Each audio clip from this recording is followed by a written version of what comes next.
ஜெபிக்கலாம். எங்களை அதிகமாய் நேசிக்கிற எங்கள் அன்பின் பரலோக தகப்பனே, இந்த மாலை வேலைக்காக நன்றி செலுத்துகிறோம் சுவாமி. மாறி வருகிற கால சூழ்நிலைகளில மழை, வெள்ளம், சேதங்கள் இவை எல்லாவற்றின் மத்தியிலும் ஆண்டவரே உடைய மிகுந்த கிருபையினாலே எங்களுக்கு நீர் ஜீவனையும் சுகத்தையும் கட்டளையிட்டு இந்த நாளிலும் கூட சுவாமி இந்த பாதத்துல வந்து அமர்ந்து வசனங்களை கற்றுக்கொள்ள தியானிக்க எங்களுக்கு நீர் கொடுத்த இந்த நல்ல தருணத்துக்காக தந்த நல்ல ஜீவன் சுகம் பலனுக்காக நன்றியோடு நாங்கள் நம்மை துதிக்கிறோம் சுவாமி, ஸ்தோத்திரிக்கிறோம்.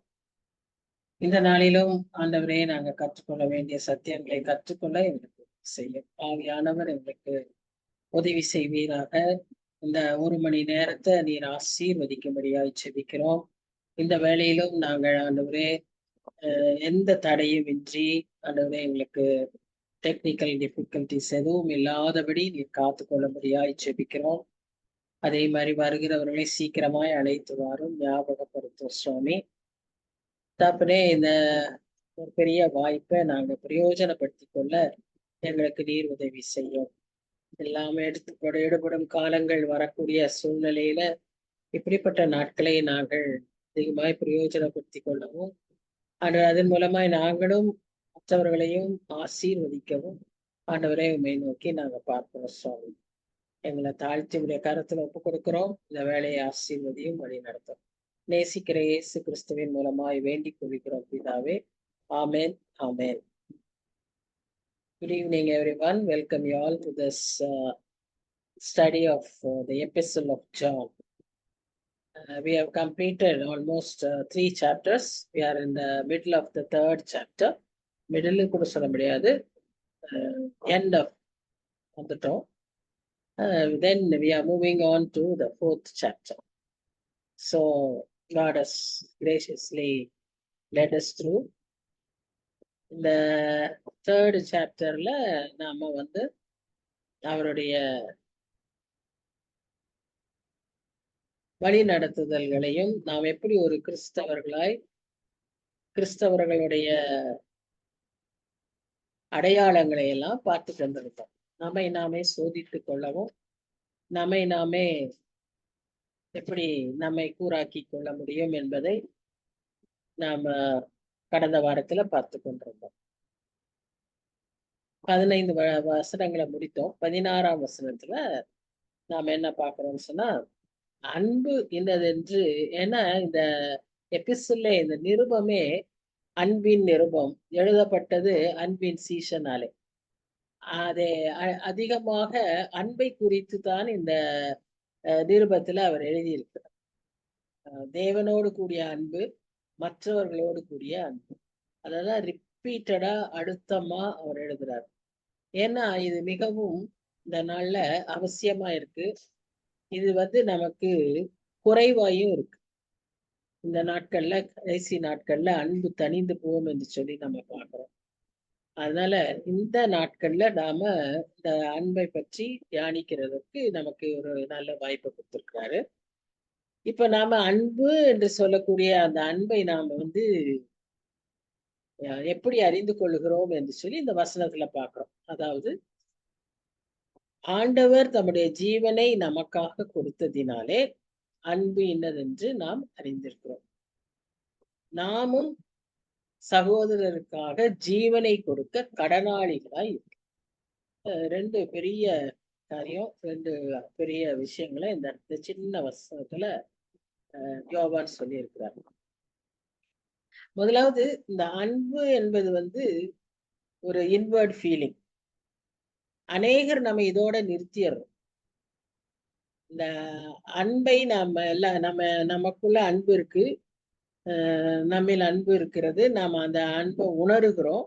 ஆனா அந்த அன்பை டெமான்ஸ்ட்ரேட் பண்றது இல்லை, நம்ம அன்பை எக்ஸ்பிரஸ் பண்றது இல்லை. ஆனா இன்றைக்கு நம்ம இந்த வசனத்துல பாக்குறோம், தேவன் அப்படி நம்ம மேல அன்பு அவரை எக்ஸ்பிரஸ் பண்ணாம இருந்திருந்தால் நம்முடைய நிலைமை எப்படி இருந்திருக்கும்? அவர் நமக்கு அன்பு இன்னதென்று விளங்கும்படியாக அதை டெமான்ஸ்ட்ரேட் பண்ணாரு. எங்க பண்ணாரு? சிலுவையில பண்ணாரு. அவர் தன்னையே தியாகமாய் கொடுத்து அன்பை இன்னதென்று நமக்கு அறிவித்திருக்கார். அப்ப அந்த விதமாக அந்த அன்பை நாமும் நம்ம நம்ம நம்முடைய சகோதரர்களுக்கு, நம்முடைய நெய்பர்ஸ்க்கு நாம் காண்பிக்க அழைக்கப்படுகிறோம். இது நம்ம ரோமர் 5ஆம் அதிகாரம் 8ஆம் வசனத்துல நம்ம பார்க்கிறோம். அங்க நம்ம தெளிவா வாசிக்கிறோம். நாம் பாவிகளா இருக்கையிலேயே நமக்கு அன்பை காண்பிக்கிறார். சோ நம்முடைய பாவங்கள் எவ்வளவா இருக்கும்? எவ்வளோ அதிகமான பாவங்கள் இருந்தாலும் அதை காட்டிலும் அதிகமான அன்பினாலே நமக்கு நம்மை நேசித்தார் ஆண்டவர். லைட் அல்ல இப்போ அது நிமித்தமாக நாம் என்ன ஆகிறோம்னு சொன்னா, அவருடைய அன்பின் நிமித்தமாக நாம நித்திய ஆக்கினைக்கு தப்பி நமக்கு ஒரு நல்ல செக்யூரிட்டி, நமக்கு ஒரு நல்ல சேஃப்டி இருக்கிறத நாம் உணர்கிறோம். இப்ப இதே விதமாக நாம் மற்றவர்களுக்கும் இந்த அன்பை காண்பிக்க கடனாளிகளாய் இருக்கிறோம் என்று சொல்லி நாம பார்க்கிறோம். அது எந்த அளவுக்கு நாம காண்பிக்க வேண்டும் என்று நாம பெயாட்டிடியூட்ஸ்ல வாசிக்கிறோம். மத்தேயு 5ஆம் அதிகாரம் 44ஆம் வசனத்துல நாம வாசிக்கிறோம். We must love our enemies.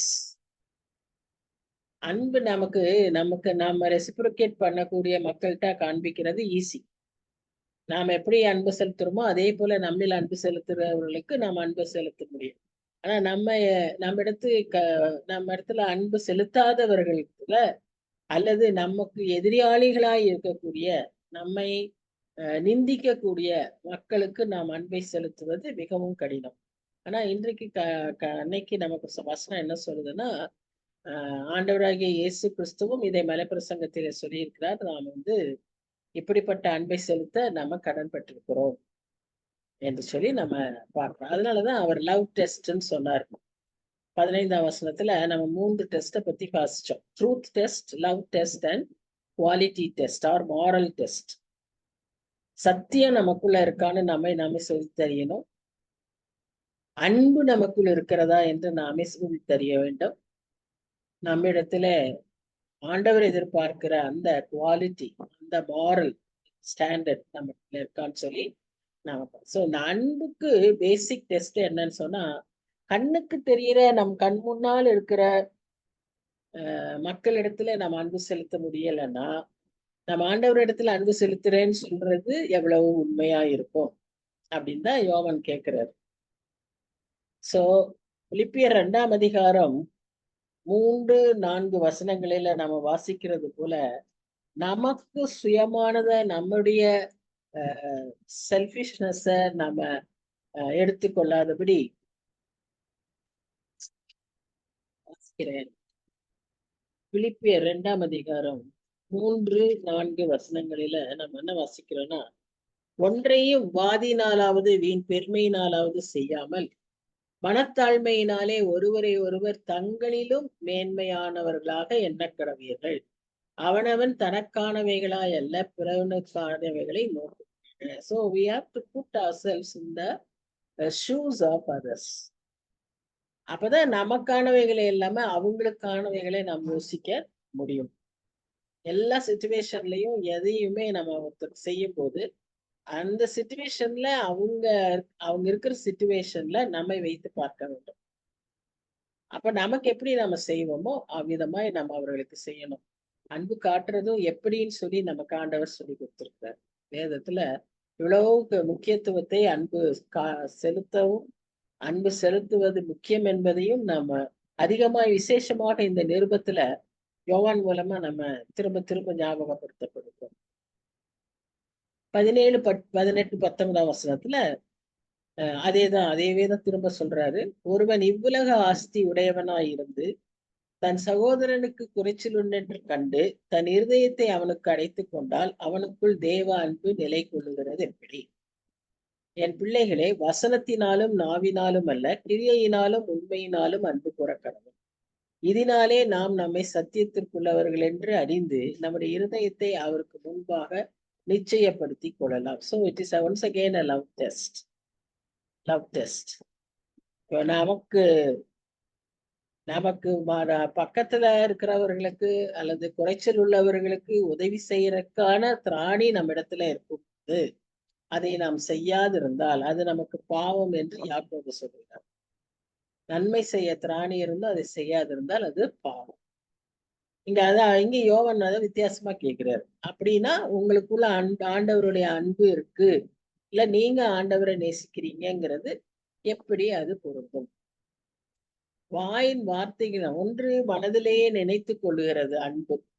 இரண்டாவது, வாயின் வார்த்தைகள்ல நாம அன்பை வெளிப்படுத்த முடியும், ஆனா செயலில வெளிப்படுத்துவதில்லை. ஆனா வெறும் வாயில வார்த்தையில நாம சொல்லுவோமானால் அதுவும் பிரயோஜனமற்றது, அதுவும் உண்மையற்றது. நமக்கு ஆண்டவர் நமக்கு அவருடைய அன்பை அவ்வளோ ஷுவரா நமக்கு காண்பிச்சிருக்காரு. நம்மை பற்றி அவர் அறிந்திருக்கிறார். நம்முடைய கவலைகள், நம்முடைய தேவைகள், ஆசைகள், விருப்பங்கள் எல்லாவற்றையும் அவர் நமக்கு நிறைவேற்றுகிறார். அதே போல அவருக்குள்ள அவருடைய பிள்ளைகளாய் நாம் மாறும்போது அவருடைய அன்பை நாம் மற்றவர்களுக்கு காண்பிக்க கடமைப்பட்டிருக்கிறவர்களாய் இருக்கிறோம், கடனாளிகளாய் இருக்கிறோம். அதனால வாயின் வார்த்தையினால வெறும் நிறைய சமயத்துல நிறைய பேர் கஷ்டங்களை சொல்லும்போது நம்ம அறியாம நம்ம சொல்ற முதல் காரியம், சரி நாங்க ஜெபிக்கிறோம் அப்படின்னு சொல்றோம். ஆனா அந்த நேரத்துல அவங்களுக்கு ஏதாவது ஒரு உதவியை நம்ம செய்யணும். வெறும் ஜெபம் பண்றோம் அப்படின்னு ஜெபம் ரொம்ப முக்கியம். ஜெபத்துக்கு நிறைய வல்லமை உண்டு. ஜெபத்தினால் நிறைய காரியங்களை நாம் சாதிக்க முடியும். அதே சமயத்துல அந்த ஆத்மாவுக்கு அந்த நேரத்துல தேவை என்னன்னா ஒரு ஏதோ ஒரு விதத்துல அவங்களுக்கு உதவி, சமாதானம், ஆறுதல், ஏதோ ஒரு விதத்துல அவங்களுக்கு நம்முடைய அன்பை நாம் வெளிப்படுத்த வேண்டும். அதை வெளிப்படுத்திட்டு நம்ம ஜெபிக்கும் போது அவங்களுடைய காரியங்கள் நிச்சயமாய் மாறும். சோ இது மிக மிக பிராக்டிக்கலா நம்ம செய்ய வேண்டிய ஒரு காரியம். இப்ப 20, 21 வசனங்கள்லயும் என்ன சொல்லுதுன்னா, இதை இப்ப நம்ம யோசிக்கும் போது நம்முடைய இருதயமே நம்மை குற்றவாளிகளாக தீர்க்குமானால் தேவன் நம்முடைய இருதயத்திலும் பெரியவராயிருந்து சகலத்தையும் அறிந்திருக்கிறார். நம்முடைய ஆண்டவருக்கு எல்லாம் தெரியும். Is an all knowing God, omniscient God. அவருக்கு தெரியாதது ஒன்றுமே இல்லை. அவருக்கு எல்லாம் தெரிஞ்சிருக்கும் போது நம்ம இருதயமே, குறைவுள்ள மனிதர்களாகிய நம்முடைய இருதயமே நம்ம இன்னும் கூட செஞ்சிருக்கலாம், நான் இது செய்யாம விட்டுட்டேன், இந்த ஆப்பர்ச்சுனிட்டியை விட்டுட்டேன் அப்படின்லாம் நாமே நம்மை குற்றவாளிகளா யோசிக்கும் போது அவர் எவ்வளவு அறிந்திருப்பார் அல்லவா? ஆகவே நம்ம தேவனிடத்துல நம்ம தைரியம் கொண்டு அவரிடத்துல நாம நம்முடைய அவர் விரும்புகிற விதமாய் நம்முடைய அன்பின் வாழ்க்கை, அன்பின் நடை இந்த உலகத்துல அவருக்கு பிரியமாய் நாம் மாற ஆண்டவர் அழைக்கிறார்.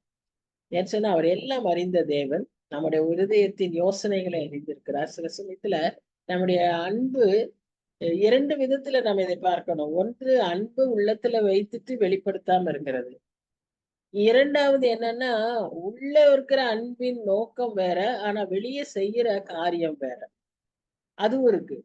ஈஸியா நம்ம என்ன செஞ்சிடலாம், வெளியே நம்ம அவர்களுக்கு உதவியை செஞ்சிடலாம், உதவியை கொடுத்துடலாம். ஆனா உள்ளத்துல உண்மையான அன்பு நமக்கு இல்லாம இருக்கு. உள்ளத்துல உண்மையான அன்பு நமக்கு இருக்குன்னா என்ன அர்த்தம்? நாம அவர்களுக்காக கவலைப்பட்டு அவர்களுக்காக ஜெபித்து அவர்களுடைய காரியங்களை ஃபாலோ பண்றது, அது உள்ளத்துல நமக்கு உண்மையான அன்பு அவர்களுக்கு இருக்கு. ஏன்னா அப்படித்தான் ஆண்டவர் நம்மிடத்தில் அன்பு செலுத்துகிறார். நாம எதிர்பாராத விதத்துல நமக்கு அன்பு செலுத்துகிறார். நாம நினைக்க கூட மாட்டோம், நமக்கு இப்ப இந்த இடத்துல இவ்வளவு பாதுகாப்பு நமக்கு தேவைன்னே நமக்கு தெரிஞ்சிருக்காது. ஆனா ஆண்டவர் அந்த பாதுகாப்பை நமக்கு கட்டளையிடுகிறார். அசந்திருக்கும் போது அவர் நமக்கு பாதுகாக்கிறார். எத்தனையோ சமயங்களில நமக்கு ஆபத்துகள் நேரிட இருந்த போதிலும் அவர் விழித்திருந்து நம்மை காக்கிற தேவனாயிருக்கு. ஏன் நம்ம மேல அன்பா இருக்கிறார். அப்படி இருக்கும்போது நம்ம வந்து ஏதோ உதவி செய்யறோம்னு நினைச்சு வெறும் பணம் கொடுத்து அல்லது ஏதோ அவங்களுக்கு தேவைகளை செய்துட்டு அவங்க மேல அன்பா இருக்கிறோமா இல்லையாங்கிறதும் இட்ஸ் ஜட்ஜ்மெண்டபிள் பார்ட் ஆன் அஸ். அதனாலதான் நம்ம இருதயமே நம்மை குற்றவாளிகளாய் தீர்க்காதபடிக்கு நம்ம அதிக ஜாக்கிரதை உள்ளவர்களாய் இந்த காரியத்துல பிராக்டிக்கல் கிறிஸ்டியன்ஸா நம்ம இருக்க அழைக்கப்படுகிறோம். சரி, இப்போ அந்த 3ஆம் அதிகாரத்தை நாம இந்த வசனத்தோட முடிக்கிறோம். இனி அடுத்து நாம இந்த 4ஆம் அதிகாரத்திற்குள்ளாக போவோம். 4ஆம் அதிகாரம் வந்து can be generally called as a love chapter, which talks in detail more about God's love and how we should love others. So இங்க இந்த இடத்துல 4ஆம் அதிகாரத்துலதான் நம்ம 2-3 தடவைகள் தேவன் அன்பாக இருக்கிறார், God is love அப்படிங்கிறத நாம பார்க்கிறோம். அன்பு அன்புன்னு நம்ம பார்த்தோம். கர்த்தர் காண்பிக்கிற அன்பு, தேவன் நம்மேல் வைத்திருக்கிற அன்பு. சோ அன்பை வந்து ஒரு அப்டிராக்டா நம்ம பார்த்துக்கிட்டு இருக்கோம். அது ஒரு ஒரு எக்ஸ்பிரஷன், அது ஒரு டெமான்ஸ்ட்ரேஷன், அது ஒரு ஆக்ட் அப்படின்னு நம்ம பார்த்தோம் இந்த அதிகாரத்துல. ஆனா 4th சாப்டர்ல காட் இஸ் லவ் அப்படிங்கிற ஒரு கான்செப்ட அழுத்தமாக யோவான் இங்க வந்து இந்த அதிகாரத்துல பேசுகிறார். முதலாவது முதல்ல 2ஆம் அதிகாரத்துல முதல் அதிகாரங்கள் எல்லாம் நம்ம என்ன பார்த்தோம்னா, நம்முடைய சகோதரர்கள் மேல் நாம் காட்டுகிற, அதாவது நேபர்ஸ், அவர்களுக்கு நாம் அன்பை காட்டும் போது அது வந்து நாம் ஆண்டவரோடு வைத்திருக்கிற ஐக்கியத்தின் வெளிப்பாடாய், ப்ரூஃப், எவிடன்ஸா இருக்கு என்று சொல்லி நம்ம பார்க்கணும். அடுத்ததாக இட் இஸ் 3rd சாப்டர்ல it is a proof of our sonship.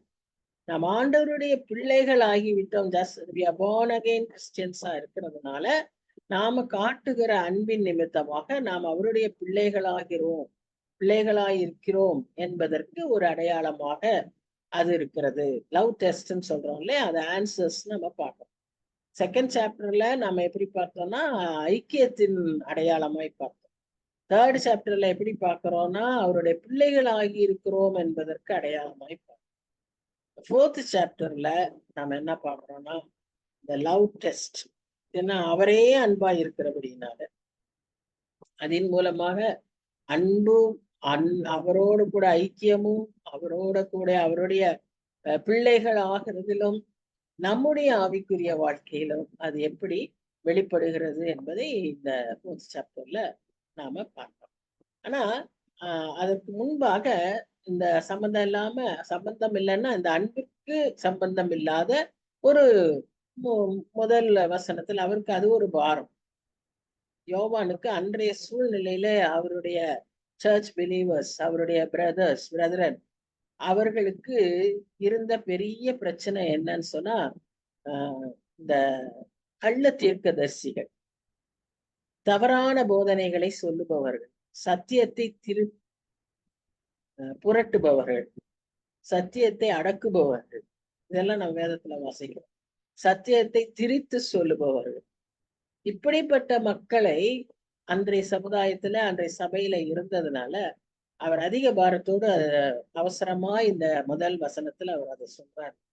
என்ன சொல்றாருன்னா, அநேக கள்ள தீர்க்கதரிசிகள் தோன்றி இருப்பதினால் நீங்கள் எல்லா ஆவிகளையும் நம்பாமல் அந்த ஆவிகள் தேவனால் உண்டானவைகளோ என்று சோதித்தறியுங்கள் என்று சொல்லி அவர் முக்கியமாய் அவசரமாய் அதை சொல்லுகிறார். ஏன்னு சொன்னா எல்லாம் ஒரே மாதிரி இருக்கும். அந்த ஆவிக்குரிய அனுபவங்கள், ஆவிக்குரிய வல்லமை கூட எல்லாமே அவர்களுக்கு செய்ய முடியும். ஆனால் அது தேவனிடத்திலிருந்து தான் வந்ததா என்பதை நாம் சோதித்து அறிய அழைக்கப்படுகிறோம். இந்த எக்ஸ்பீரியன்ஸை மாத்திரம் வச்சுட்டு, அந்த எக்ஸ்பீரியன்சஸ் மாத்திரம் பார்த்துட்டு, ஒருவேளை வித்தியாசமான எக்ஸ்பீரியன்சஸ் எல்லாம் இன்னைக்கு நாம பார்த்துட்டு இருக்கோம். சபைகள்ல இன்றைக்கு பலவிதமான வெளிப்பாடுகளை நாம் பார்க்கிறோம். அதெல்லாம் உண்மையாகவே ஒரு தேவனுடைய செயல்தானா என்பதை நாம் அறிந்து கொள்ள அழைக்கப்படுகிறோம். அந்த டிசர்னிங் ஸ்பிரிட்டுக்காக நாம ஜெபிக்கணும். அதை நமக்கு ஆண்டவர் தருவார். நாம் கேட்கும்போது நிச்சயமாய் நமக்கு அதை தருவார். ஏன்னா நம்ம நிறைய பேர் என்ன ஆகுறோம்னா அதுல அதை காண்கிற அந்த ஒரு எக்ஸ்பீரியன்ஸ் நமக்கு அப்படியே உடல் சிலிர்க்கும். நாமும் அப்படியே அதை போல ஒன்றிச்சிருவோம். அந்த மாதிரி ஒரு கூட்டத்துல அப்படியே நம்ம இம்மர்ஸ் ஆயிட்டோம்னா நமக்கு அது உண்மையான சத்தியம்தானா அல்லது மாறானதான்றது நமக்கு தெரியாது. அப்படி ஒரு வஞ்சனையாய் செய்யக்கூடிய கள்ள தீர்க்கதரிசிகள் இன்றைக்கு உலகத்துல நிறைய பேர் உண்டு. அதனால முதலாவது நாம் கேட்பது, பார்ப்பது, அனுபவிப்பது, பின்பற்றுவது எல்லாம் தேவனிடத்திலிருந்து வந்ததா, கர்த்தரிடத்திலிருந்து வந்ததா என்று சொல்லி நாம் அறிந்து கொண்டு நாம் அதை செய்ய நாம் அழைக்கப்படுகிறோம். அதுல அவங்களுடைய கனியுள்ள வாழ்க்கையை நம்ம பார்த்தாலே நம்ம அவங்களுடைய அந்த அந்த அந்த தீர்க்கதரிசிகள் அவர்களுடைய செயல்பாடுகள் உண்மையானதா பொய்யானதான்றது நமக்கு அறிந்து கொள்ள முடியும். எந்த ப்ராஃபஸியா இருந்தாலும் சரி, எந்த தீர்க்க தரிசனமும் எந்த இவ்விதமான வல்லமையான காரியங்களா இருந்தாலும், நல்ல மெசேஜா இருந்தாலும், எதுவா இருந்தாலும் அது ஆண்டவருடைய வசனத்திற்கு ஒப்பானதா? That is the standard. அவங்க சொல்வது வசனத்திற்கு ஒப்பானதா? இத பார்த்துதான் நம்ம we should judge.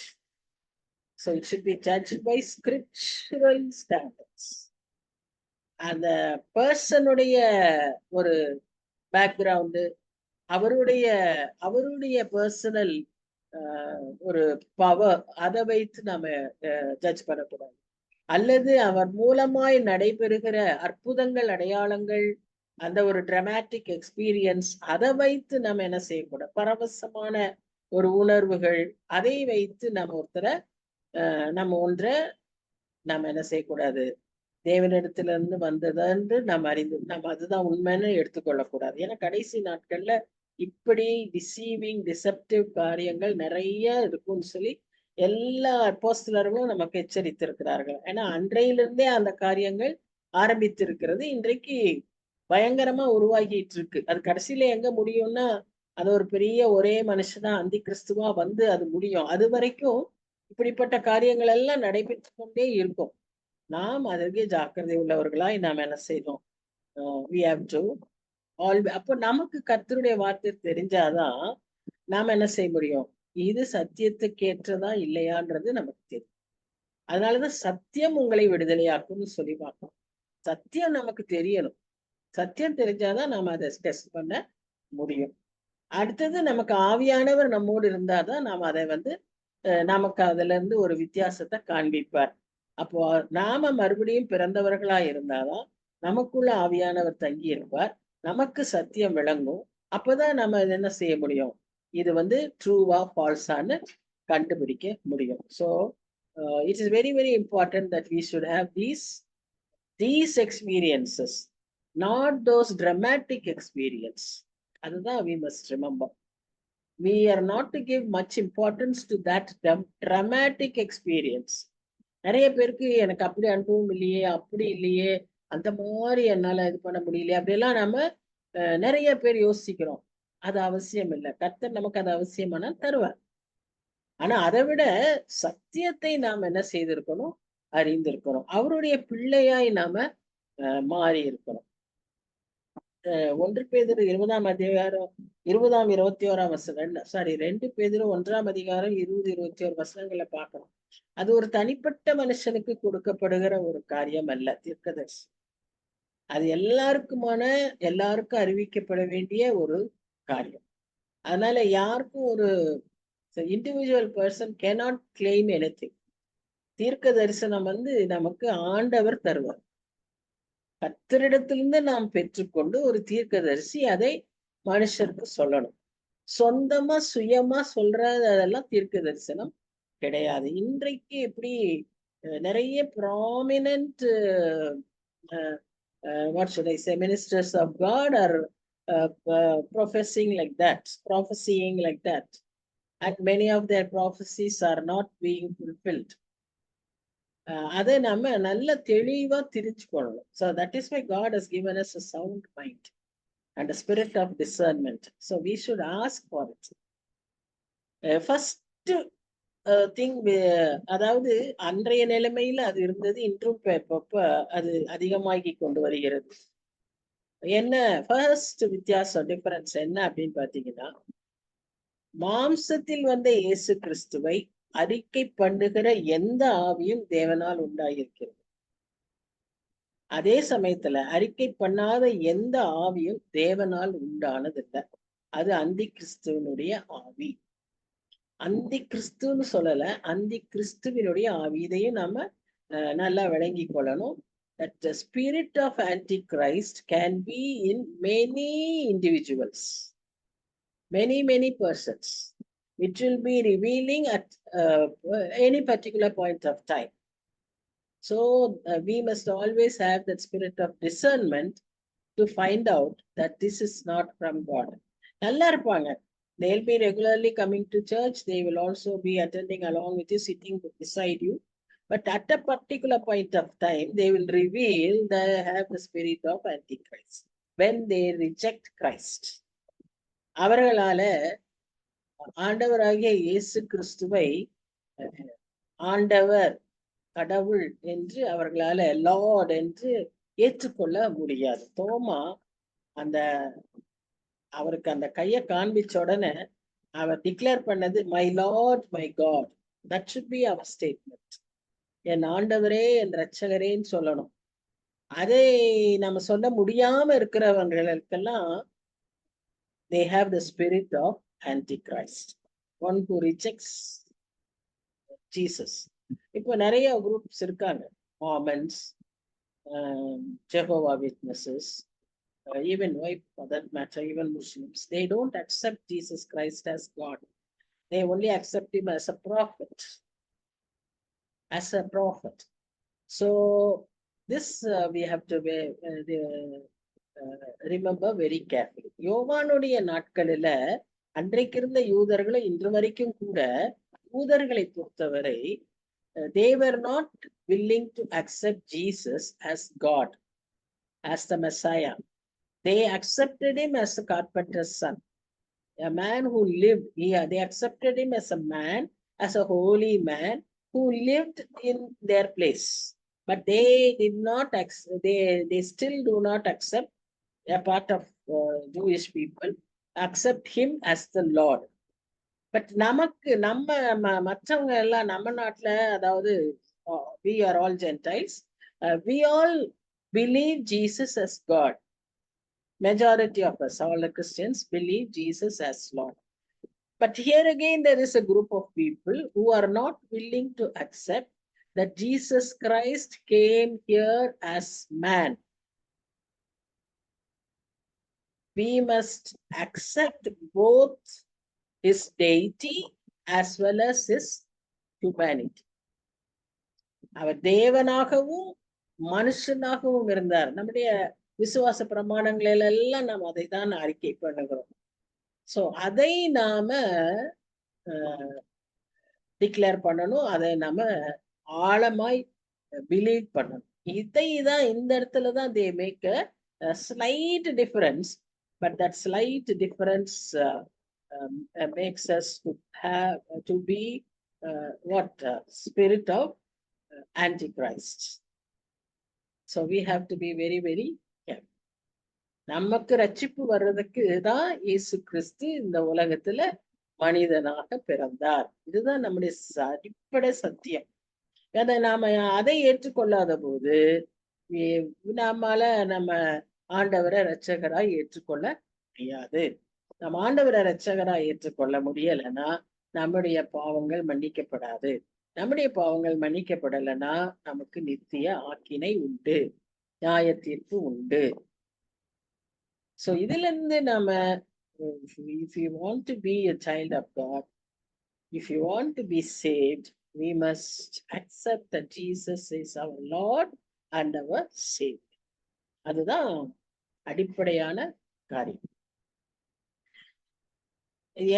அதான் யாரெல்லாம் இதை அப்போஸ் பண்றாங்களோ, யாரெல்லாம் இதை டினை பண்றாங்களோ, they all have the spirit of anti Christ. இது மாத்திரம் அல்ல, அவர்கள் இன்னொன்றும் செய்யறாங்க. என்னன்னா, இயேசு கிறிஸ்துவுக்கு பதிலாக, இப்போ அதாவது இன்னொரு வித்தியாசமான இது, substitute. They have a substitute Jesus, which means for our salvation there is nothing but only his grace which is saving us. We don't need anything else.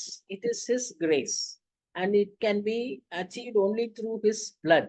The forgiveness can be achieved only through the blood of Jesus Christ.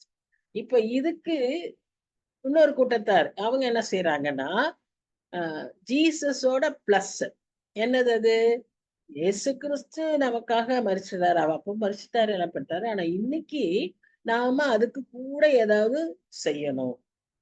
நாம இப்படி எல்லாம் நம்ம பரிகாரம் செய்யணும், இப்படியெல்லாம் ஒரு நமக்குள்ளேயே அந்த மாதிரி தோன்ற காரியங்கள் எழும்பும்.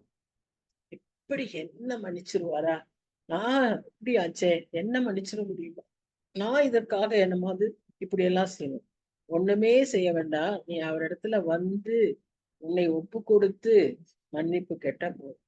God expects only your consecration and confession that you are a sinner and acceptance as him as your savior. இவ்வளவுதான். இதான் அவர் எதிர்பார்க்கிறார், வேற எதையுமே அவர் எதிர்பார்க்கிறது. இப்ப நாம இப்படி இதுல எல்லாம் சில ஆட்டத்தை வச்சுக்கிட்டு நம்ம ஒரு கிறிஸ்தவங்களா நம்ம சபைக்குள்ளேயே வந்து ஜெபிச்சு எல்லாம் பண்ணா, devil will be very happy and devil will not care about us, will not bother about us, because we belong to him. நாம் இது இல்லாத சமயத்துலதான், நம்ம உண்மைய சத்தியத்தை பிடிச்சு கொள்ளும் போதுதான் அவனுக்கு வந்து நம்ம மேல வெறி வரும். நாம அவன் சொல்ற காரியங்களுக்கு போல நாமளும் நம்முடைய ஓன் பிலீஃப்ல, நம்முடைய ஓன் எஃபர்ட்ஸ்ல, நம்ம good ஒர்க்ஸ்ல, we sometimes think our good works can achieve our salvation. இல்லைன்னா பிளஸ் ஜீசஸ் என்னை வந்து மன்னிச்சுட்டாரு, ஆனாலும் நான் வந்து அதற்கு பரிகாரமா இப்படி எல்லாம் செய்யணும் அப்படின்னு நாமளா நினைக்கிறப்போ, செய்ய நினைக்கும் போது என்ன நடக்குது, we are adding something else along with his grace, which is not needed. After the cross, after his death on the cross, ஒருவேளை நமக்குள்ள ஒரு சின்ன கேள்வி தோணும், சகேயு சொன்னானே அப்படின்னு சொல்லி தோணும். After his death on the cross, it is all over, it is finished, he has finished everything on the cross. None of our works can be equal to what he has done to us. அதை நம்ம அறிந்து கொள்ளாம நாம இப்படி செய்யலாமே அப்படி செய்யலாமே, அதற்காக நம்ம எதையும் செய்ய வேண்டும். we are bound to do good works. இப்பதான் பார்த்தோம், அன்பை வெளிப்படுத்தணும், அதை செய்யணும்னு. அது that's a different aspect, not for our salvation. It is not for our salvation, that we should understand. In no way it helps our salvation. அந்த மாதிரி எண்ணத்தை கொண்டு வரவும் தான் ஆன்டி கிரைஸ்ட் ஸ்பிரிட்.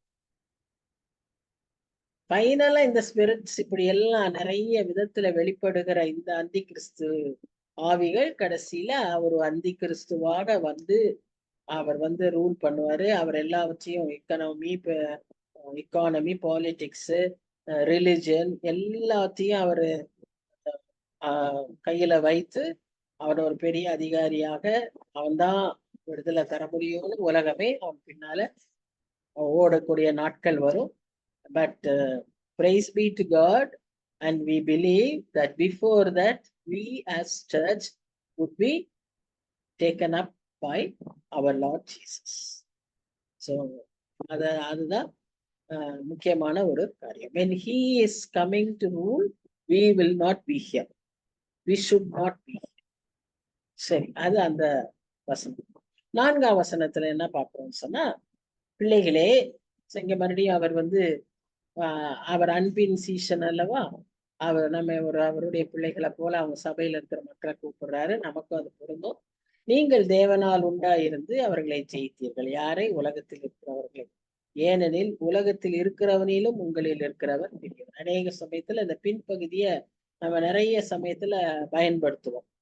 நமக்கு ஒரு கம்ஃபர்ட் கொடுக்கும், நமக்கு ஒரு ஒரு என்ன சொல்றது, தைரியத்தை தரும். இங்க இதுல அவர் சொல்றாரு, என்ன சொல்றாருன்னா, இந்த அந்தி கிறிஸ்துவின் ஆவிகள் இப்படி நிறைய இருக்கிறத பார்த்து குழம்ப கூடாது, பயப்படக்கூடாது. We need not fear the spirit of Antichrist. ஆனா அதை குறித்து நம்ம எச்சரிக்கப்படுகிறோம். நாம அதுக்கான என்ன செய்யணும், எப்படி அந்த சமயத்துல நடந்துக்கணும்னு நமக்குள்ள இருக்கிற ஆவியானவர் நமக்கு அதை பற்றி சொல்லி தருவார். இதுதான் 1 யோவான் 3ஆம் அதிகாரம் 24ஆம் வசனத்திலே நம்ம அதை வாசிக்கிறோம். So we have the indwelling spirit of God who will guide us and who will help us to understand. அதே சமயத்துல இங்க பாருங்க, நம்ம அவருடைய திரித்துவத்தை பார்க்கிறோம். 3 பேரும் இணைந்து செயல்படுறத நம்ம இங்க பார்க்கிறோம். பிதாவானவர் அவருடைய அன்பை நமக்கு காட்டுகிறார், குமாரனானவர் நமக்குள் இருக்கிறார், நம்மோடு கூட ஆவியானவரும் இருக்கிறார். நமக்கு ஜெயத்தை கொடுக்கிறவர் குமாரன், நமக்கு வழி நடத்துகிறவர் ஆவியானவர், நம்மேல் அன்பு செலுத்தவர், அவருடைய பிள்ளையாக்குகிறவர் பிதாவானவர், தேவன். So we have the Trinity of God working in us. Everywhere we find all the 3 of them working together in us. So நமக்கு எங்கிருந்து வெற்றி கிடைக்கும், எங்கிருந்து ஜெயம் கிடைக்கும்? இயேசுவின் நாமத்தினாலதான் நமக்கு என்ன இருக்கும்? ஜெயம் கிடைக்கும். இயேசுவின் நாமத்தினாலே நமக்கு ஜெயம் உண்டு. எத்தனை பாடல்களை பாடுறோம், எத்தனை வசனங்களை பார்க்கிறோம். அதனால நம்மை எதிர்த்து யாராலும் நிற்க முடியாது. நமக்கு எதிராய் வருகிறவர்கள் எல்லாம் நாம் மேற்கொள்ள முடியும். We can gain victory. We can overcome the enemy. We can overcome whatever challenge we face. That's again another trait, another test. If we are not able to overcome, then there is something wrong. Overcoming is another trait of the child of God.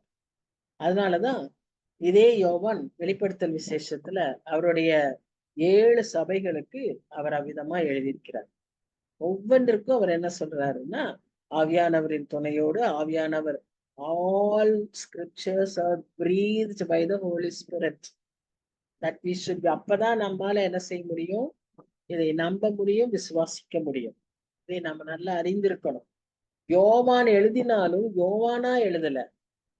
நமக்கு நல்லா தெரியும், அவரை கொண்டு போய் பட்டு தீவுல உட்கார வச்சு அங்கு அவருக்கு வெளிப்பாடுகளை கொடுத்து அவர் அதை எழுதினார். So all the scriptures, not only in this John's epistle and John's gospel, the whole Bible is written by human beings, but breathed by or by inspired by the Holy Spirit. அவரோட அந்த உதவியோடு தான் அந்த வசனங்கள்லாம் நமக்கு இருக்கு. அதனால overcoming is another good trait of a believer, of a child of God. So we have to overcome the challenge. Of course, not by our own minds, not by our own capacity. It could be possible only with the help of Holy Spirit. நம்ம ராஜாக்களின் புத்தகங்களில் எல்லாம் பார்க்கிறோம், எவ்வளவு வெற்றிகள் அவர்கள் பெற்றார்கள் என்று நாம் அறிந்திருக்கோம். ஒன்றுமே இவர்கள் செய்யாத போது, சும்மா இருங்க, கர்த்தர் உங்களுக்காக யுத்தம் பண்ணுவாருன்னு சொல்லி இவங்க சும்மா இருக்கும்போது அங்க யுத்தத்துல வெற்றி கிடைக்குது.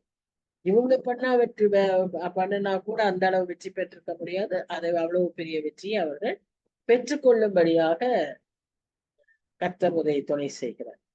So we have to only simply believe and trust God.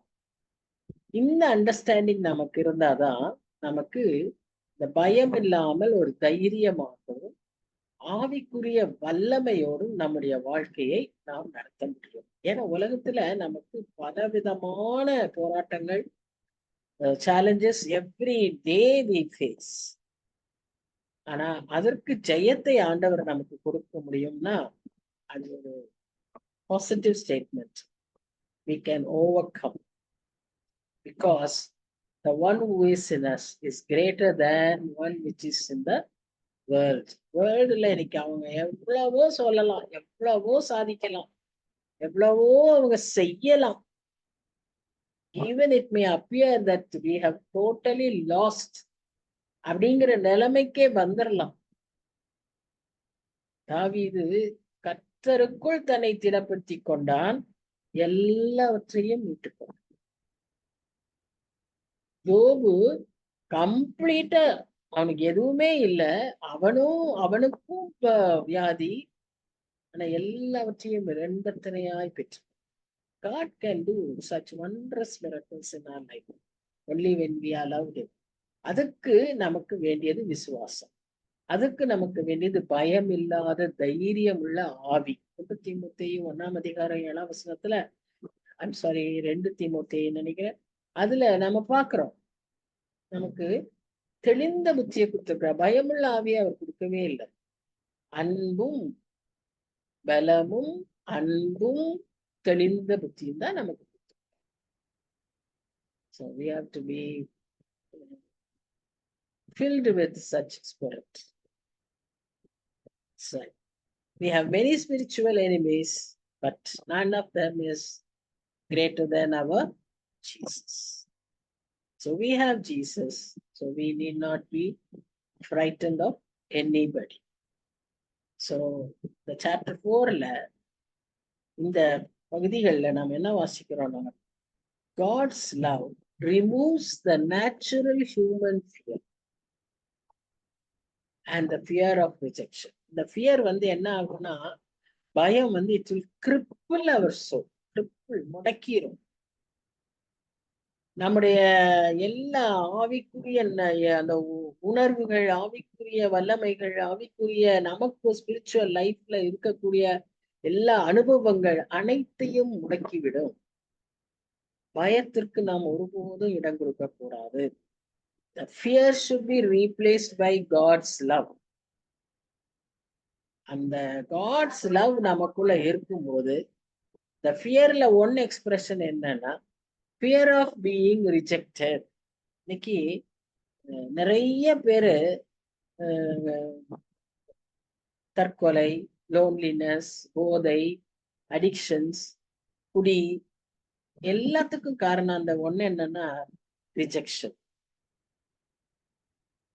தனிமை, ஒதுக்கப்படுதல், நேசிக்கப்படலன்னு அவங்களுடைய எண்ணங்கள்.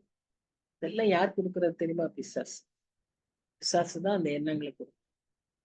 அந்த பாவம், அந்த அந்த இண்டிவிஜுவல் திங்ஸ் அதுல இருந்து தப்பிச்சுக்கணும் அப்படிங்கறக்காக தான் he wants to be in a hallucination by some way or other. அல்டிமேட்டா அதெல்லாம் முடியல, ஏன்னா nothing is capable of giving him permanent relief, no? So at the end what they will do, commit themselves into suicide. So பயங்கிறத நம்ம வாழ்க்கையில இருக்கவே கூடாது. ஏன்னா பயப்படுகிறவர்களை, பயப்பட்டோமானால் நாம் ஆண்டவரை நம்பலன்னு அர்த்தம். பயப்பட்டோமானால் ஆண்டவருடைய அன்பு நம்ம இடத்துல இல்லைன்னு அர்த்தம். Is it not human to have fear அப்படின்னு நம்ம சொல்றோம்ல? We are not ordinary humans. That we should remember. It is human to have fear, but we are not ordinary humans. That we should always remember. We are born of Jesus Christ. We are born again Christians. அப்படிங்கும்போது தேவனுடைய with நமக்குள் இருக்கிறது.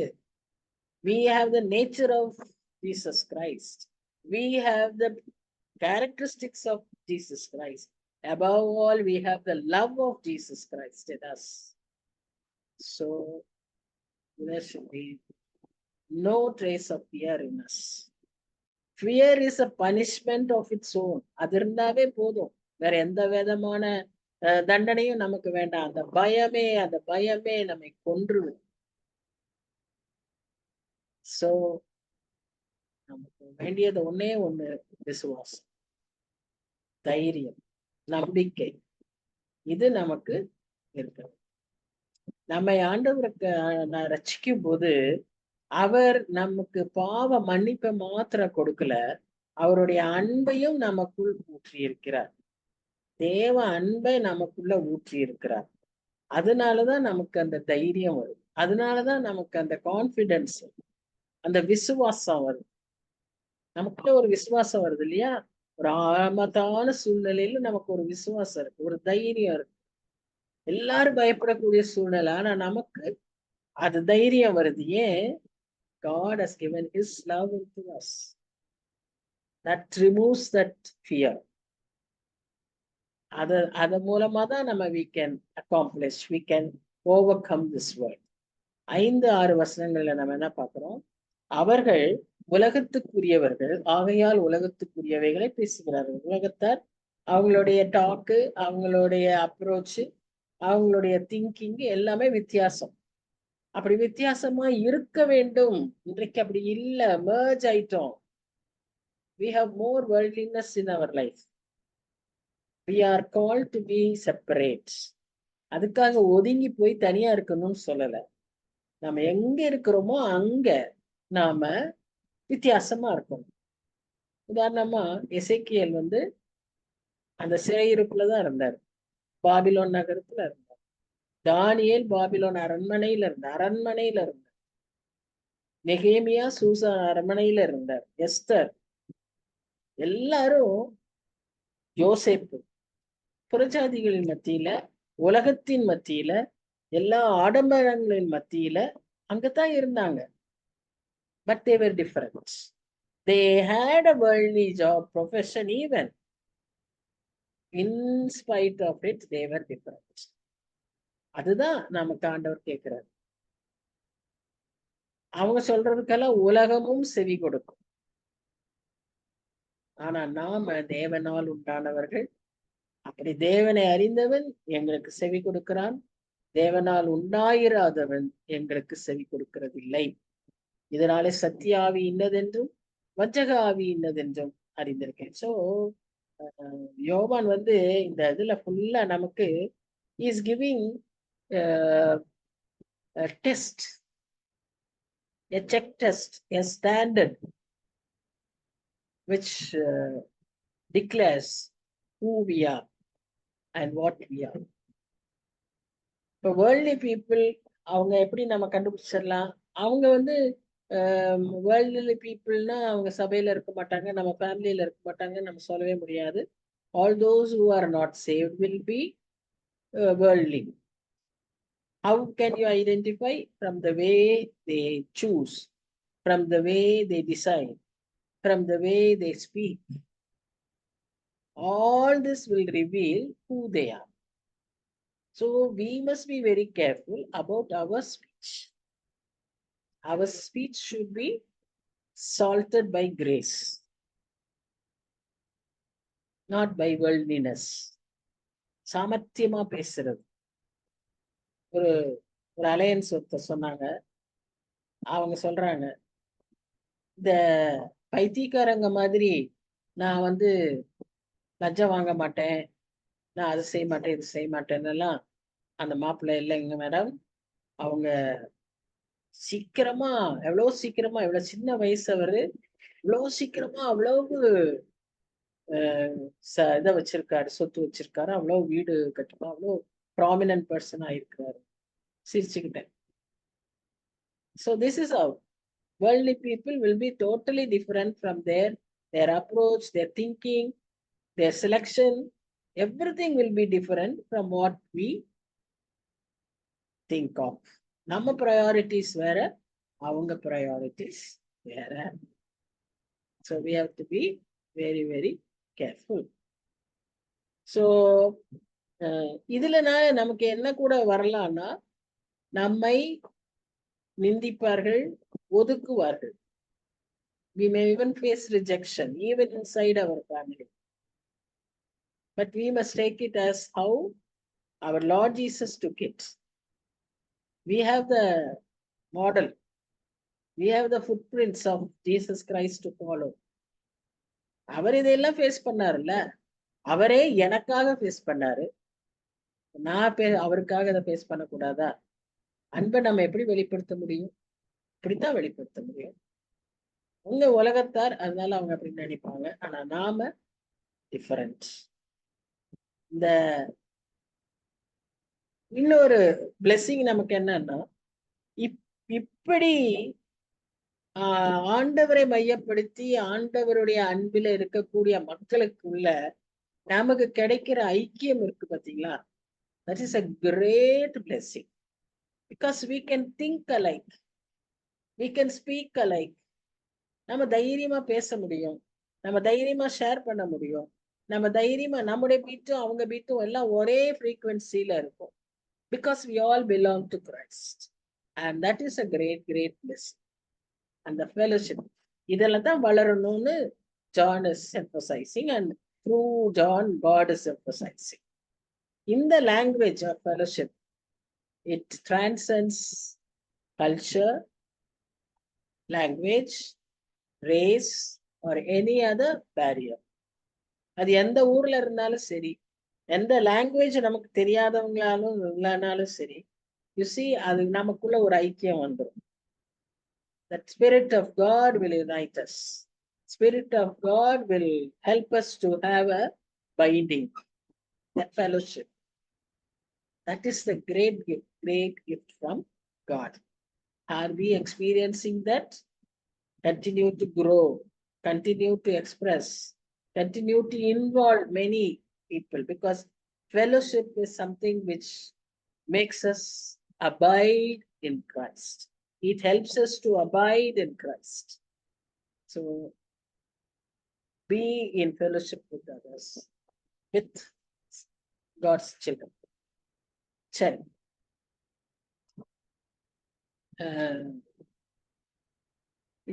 இந்த விதன் மூலமா தான் நாம என்ன கண்டுபிடிக்கிறோம்? ஸ்பிரிட் ஆஃப் ட்ரூத் என்ன, ஸ்பிரிட் ஆஃப் எரர் என்னன்றதை நம்ம கண்டுபிடிச்சுக்கிறோம். அதாவது ஆன்டி கிரைஸ்ட் அண்ட் கிரைஸ்ட்.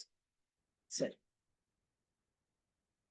ஆண்டவருடைய வார்த்தையை கீழ்ப்படுகிறவங்களுக்குள்ள சத்தியத்தின் ஆவி உண்டு, அது இல்லாதவர்களுக்கு பொய்யாவி உண்டு என்பதை நாம புரிந்து கொள்ளுவோம். ஏன்னு சொன்னா, நானே சத்தியம் என்று ஆண்டவர் சொல்ற, நானே சத்தியம், நானே ஜீவன், நானே வழி என்பதை ஆண்டவர் நமக்கு அறிவிச்சிருக்கிறார். இப்ப 7ஆம் வசனம் 8ஆம் வசனத்துல நாம் பார்க்கிறோம், நாம் ஒருவரில் ஒருவர் அன்பாய் இருக்க கடவோம், ஏனெனில் அன்பு தேவனால் உண்டாயிருக்கிறது, அன்புள்ள எவனும் தேவனால் பிறந்து அவரை அறிந்திருக்கிறான், அன்பில்லாதவன் தேவனை அறியான், தேவன் அன்பாகவே இருக்கிறார். அகேன் we read, தேவன் அன்பாகவே இருக்கிறார். ரிப்பீட்டடா இந்த அதிகாரத்துல நம்ம வாசிப்போம். சோ அந்த அன்புக்கு என்ன பெயர் அப்படின்னு பாத்தீங்கன்னா, அகப்பெட்டோய் அகப்பெமென் அப்படின்னா என்னன்னா, those who are loved let us love. அன்பு செய்ய நாம் கடலாளிகளா இருக்கிறோம். ஏன்னு சொன்னா, நம்மில் ஆண்டவர் அன்பு செலுத்தி இருக்கிறார். So we are not commanded to love one another to earn his love. அவர் நமக்கு முந்தைய அன்பு செலுத்தினதுனால நாம மற்றவர்களுக்கு அன்பு செலுத்த கடமைப்பட்டிருக்கோம். இதை நாம அறிந்து கொள்ள வேண்டும், அறிந்து அதன்படி வாழவும் வேண்டும். If we are born of God and if we claim to know God, we must be able to love one another in the body of Christ. In the body of Christ. Which is the body of Christ? Sabai. What is Sabai? Church, assembly of believers, assembly of forgiven sinners. Church definition it's an assembly of forgiven sinners. So அங்க யாரும் நான் பெரியவன் நீ பெரியவன் கிடையாது, நான் பரிசுத்தவன் நீ பரிசுத்தவன் கிடையாது. All are same. We are all same and we become the body of Christ and we must be able to love one another. It can be a church, it can be a family, it can be simply some few members who gather, who In his name we believe. So we are all born of God. And love is instilled in us. So இப்போ அந்த அன்பு செலுத்துறதுக்கு அன்பை ஒரு முக்கோண வடிவத்துல நாம அதை நினைக்க விஷுவலைஸ் பண்ணீங்கன்னா triangle, sorry I couldn't put that figure here, ட்ரையாங்கிளா நாம யோசிச்சோம்னா தி அபெக்ஸ் இஸ் காட், இந்த ரெண்டு எஜ்ஜும் யார் மேல் நாம் அன்பு செலுத்துறோமோ நாம் ஒரு பக்கம், இந்த அடுத்த பக்கத்துல யார் மேல் நாம் அன்பு செலுத்துறோமோ அவங்க. As we draw closer and closer, we become closer. At the same time, we become closer to God. So that's how our relationship should be. If we go closer to God, we also become closer. இதுல நடுவுல reservations, inhibitions, hindrances இருந்தா we cannot draw closer to God. இல்ல நமக்கு நல்லா புரியுதுல்ல, இந்த ரெண்டுல இருந்து இப்படி வரணும்னா இந்த டிஸ்டன்ஸ் குறைஞ்சிட்டே வரும், அங்க நம்ம கூடிக்கிட்டே வரும், அவர் பக்கத்துல போயிட்டே இருக்கும். இப்ப இங்க ஏதாவது நம்மளை தடுத்துச்சுன்னா, இந்த டிஸ்டன்ஸ் அங்க அதிகமா இருந்தா நம்ம இங்கே நின்றுருவோம். we cannot come close to God. That's the rule. அவ்வளவுதான். So this is how God wants us to love him and express our love to others. சரி, God is love, God is love ன்னு சொல்றோமே, அப்ப God வெறும் love தானா? அவருக்கு வேற எந்த ஆட்ரிபியூட்ஸும் கிடையாதா? He has holiness, he has righteousness, he is a perfect justice, a perfect judge. அப்ப all that he does, அவரே அன்பா இருக்கும்போது, and all those things are expressions of his love. அது அன்பினாலேயே தான் அதை செய்கிறார். பரிசுத்தத்தை அவர் அன்பினால் அந்த பரிசுத்தமா இருக்கிறார். அவர் நீதி அந்த அன்பினால் வெளிப்படும். அவருடைய நியாய தீர்ப்பு அந்த அன்பினால் வெளிப்படும். Everything is because God is loving. Whatever he does, he expresses truth in the form of love. தம்முடைய ஒரே பேரான குமாரனாலே நாம் பிழைக்கும்படிக்கு தேவன் அவரை உலகத்திலே அனுப்பினதினால் தேவன் நம்மேல் வைத்த அன்பு வெளிப்பட்டது.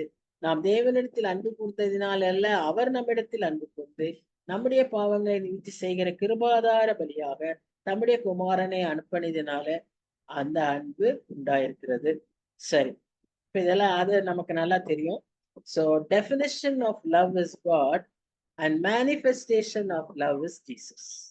அதனாலதான் அவர் தன்னுடைய குமாரனை அனுப்பி அவர் மூலமாய் நாம் அந்த மீட்பை பெற்றுக்கொள்ளும்படியாக அன்பை வெளிப்படுத்தினார். So manifestation means வெளிப்படுத்துறது. அந்த வெளிப்படுத்தல் இயேசு கிறிஸ்துவின் மூலமாய் நமக்கு கிடைத்தது. இது எல்லாம் God determines, தேவன் நிர்ணயித்தது. It's not our choice. It is not anybody else's அந்த coincidence. அப்படியெல்லாம் கிடையாது. இதெல்லாம் அவருடைய நிர்ணயம். ஏன்னா பாவத்தை அவர் பரிசுத்தர், அதனால் அன்பானவர், ஆனால் அவர் பரிசுத்தர். அவர் பரிசுத்தராய் இருப்பதினாலே பாவத்துக்கு தண்டனை கொடுக்கணும். அதனால அவர் நீதியுள்ளவர், அவர் நியாயம் தீர்ப்பார். அதற்காக அவர் என்ன செய்தார்? தன்னுடைய சொந்த குமாரனை அவர் இங்க உலகத்துக்கு அனுப்பினார். That was determined by God. தேவன் தம்முடைய ஒரே பேரான குமாரனை அதை மேனிஃபெஸ்ட் பண்ணாரு நமக்கு சிலுவையில, நம்முடைய ஆண்டவராகிய இயேசு கிறிஸ்து. அன்பை நாம் அப்படியாக நன்றாய் விளங்கிக் கொள்ள வேண்டும். அந்த அவருடைய செய்த அந்த கிரியையை தான் நம்ம என்ன சொல்றோம்னா propitiation for our sins. அப்படின்னா என்னன்னா substitute. He paid everything for us. நமக்காக அந்த கிரயத்தை அவர் செலுத்தினார். He was our substitute. நான் அந்த இடத்துல இருந்திருக்கணும், நான் அந்த தண்டனையை பெற்றிருக்கணும். Instead of me, Jesus took it. அதற்கு பெயர் தான் propitiation. அந்த கிரியை தேவனுடைய கோபாக்கினையை மட்டுப்படுத்தியது. It appeased to the wrath of God, and so we receive the salvation. So we have to simply accept that Jesus is our atoning sacrifice, and he is our perfect exchange. அவர் நமக்காக he is our perfect exchangeங்கிறத நம்ம ஏற்றுக்கொள்ள அழைக்கப்படுகிறோம். சரி, 10 வசனங்களை நம்ம முடிச்சிருக்கோம் 4ஆம் அதிகாரத்துல. மற்ற வசனங்களை அடுத்த ஸ்டடியில பார்ப்போம்.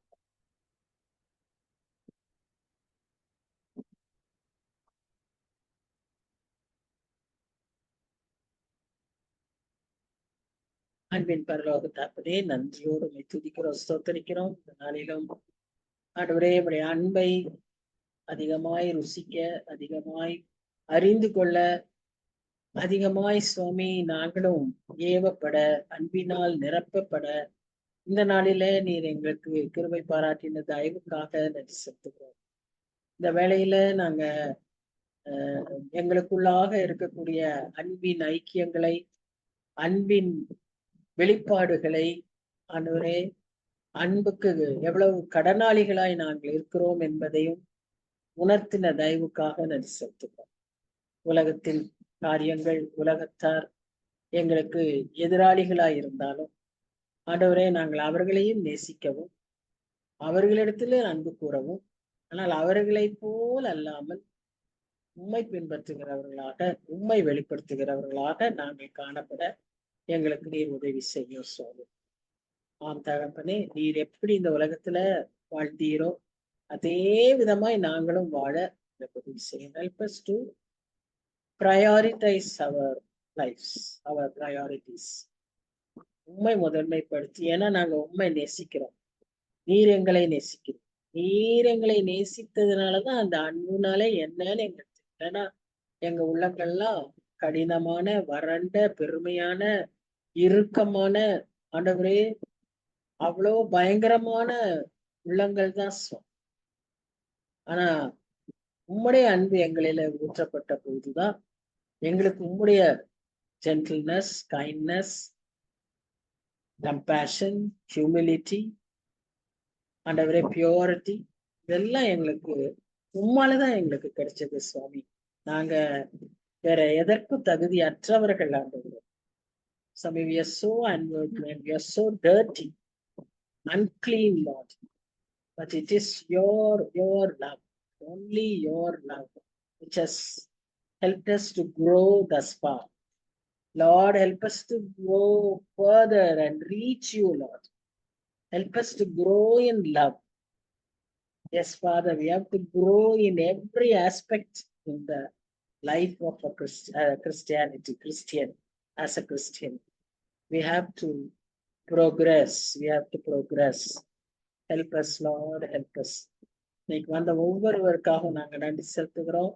ஒவ்வொருவரையும் நீர் ஆசீர்வதியும், தேவைகளை சந்தியும், மனதில் இருக்கிற காரியங்கள், ஆண்டவரே, அவர்களுடைய பிரச்சனைகள், எதிர்பார்ப்புகள் எல்லாவற்றிலும் உடைய கிருபை போதுவானதா இருக்கட்டும். Remove the spirit of fear in us, Lord, and give us that spirit of confidence. Give us that spirit of power, your power. Yes, Lord. Help us to overcome the challenges that we face. Lord, bless us. We humble ourselves in your hands, and in your name we pray. And we say, Amen, Amen. Thank you. Thank you, everyone. God bless you. Thank you, ma'am. God bless you. God bless you. Thank you. Thank you, Annie.